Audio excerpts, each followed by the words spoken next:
Hi, it's Darnell with Waveable Recipes, and today I'm going to be cooking up some almond flour brownies in the Ninja Foodi dual heat air fry oven. And using almond flour for these brownies, a lot less carbs, a lot more healthful fat, and a lot more protein. So a lot more healthful of a brownie than you would get from using like white flour or some other ingredients. So we're going to see how that turns out, and we're going to get cooking right now. So there are a lot of ingredients to go over. Some are not even included here, but I'm just going to basically put them into the bowl here with the almond flour and just talk through each one that I put in. But I've got myself 2 cups of blanched almond flour here. And the next ingredient I'm going to toss in is a 1/2 cup of cocoa powder. So just going to mix that on in there with the almond flour. Alright, so now everything has been mixed as far as the almond flour and cocoa powder so that it's a very nice brown mix. I'm going to add in 2 teaspoons of baking powder and just mix that in well. Next ingredient is going to be 3 tablespoons of a granulated sweetener. You can use the granulated sweetener of your choice. I'm using it's called erythritol. It's a sugar substitute. It's a erythritol monk fruit mixture there, but use what works best for you. Nothing in this video is sponsored.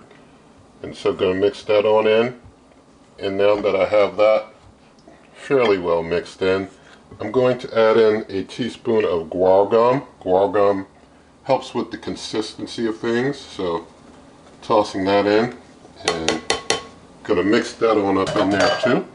And these are all the dry ingredients that go into the brownies. Now for the wet ingredients, I've got 2 large eggs here that I'm going to whisk together. The next ingredient is 3/4 cup or 1.5 sticks of unsalted butter. So mixing that into my eggs here and just going to whisk that together some. And I've got a teaspoon of vanilla extract here. I'm just going to mix that on in. And I'm also going to add in 3 tablespoons of honey. So I've got my honey there, and I'm going to go ahead and add 3 tablespoons of my honey. Now with my wet ingredients well mixed together, I'm going to add those to the dry ingredients and basically mix myself up some brownie batter. Now that I've got my brownie batter all mixed, I'm going to take some extra light olive oil and spray the inside of this baking pan. This is smaller than a 13-inch. I don't know the exact dimensions, but smaller than a 13-inch bake pan. And so just going to basically spray things up. As far as will a 13-inch bake pan fit in here, most won't. Mine won't, especially any with handles won't. Mine, I have one that doesn't have handles that won't. And you have to have one that's like really strictly, perfectly small enough to get in if you want to try and get a 13-inch bake pan in. So for my uses, basically no, because you'd have to get a very specific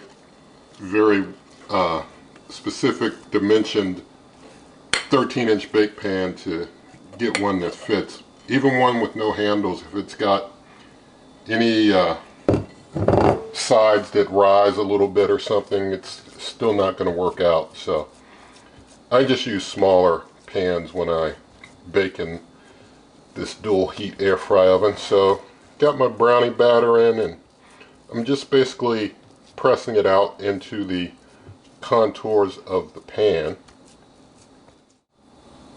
So now I'm going to take my brownie, stick it on into the Ninja Foodi dual heat air fry oven like that, and close up, turn the cooker on. And so you can better see what I'm doing. Now that I have it on, I'm going to dial up to bake. 350 degrees is the temperature I want. I'm going to up the cooking time to 30 minutes. Hit start. Does about a minute of preheat. Then it starts cooking things. I'll bring you on back. So we're coming to the end of 30 minutes and going to go ahead and have a look at what's going on here. There we go. Get this off of there. There we go. I'm just going to take a knife and drop it in. Things come out pretty clean, so I guess we're done. I'm going to set it aside and just let it set to cool for about 10 minutes. So about 10 minutes have passed, and going to go on in here and see what we have for brownies now that they've cooled down some. I want them to be, you know, a little warm, but not hot. You know, don't want to burn your mouth or anything. So, getting it under there. Came out pretty easy, but there we go. Our finished brownie. Looks, whoops, sorry. I flopped it down there. That was me. But looks pretty good. Let's do a taste test. So thank God for this brownie, and let's taste. Let's see, it's holding together there. Well, it's kind of coming apart there. Alright, so maybe because it's so warm, I don't know. But let's taste what we can.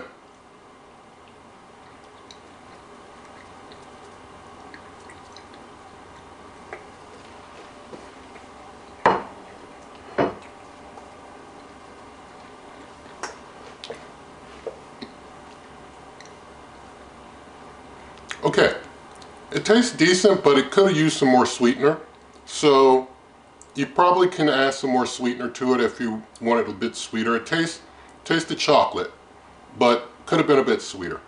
So I would say maybe add another tablespoon of honey and another tablespoon of the granulated sweetener. See how you like that. But adjust the sweetener a bit to your preference. This is not bad, but I do feel for a brownie, could have just had a little bit more sweetness to it, you know. So it's really up to you, but you see how to do it, and it does turn out pretty decent. I do believe when things, you know, cool down, the brownies will probably be a little firmer, but just taste wise, probably just needs just a little step up in the sweetness. Something to keep in mind. I'll probably in the written recipe step up the sweetness just a little bit too. So with all of that said and done, in the video description, you can find lots of ways to help this channel. You can see my cookbook, ways to give donations, ways to join memberships, all kinds of stuff. You can even get the shirt if you like. But you can also, if you like this video, give it a thumbs up, share the video with a friend, leave your comments, subscribe, hit that notification icon, and good eating.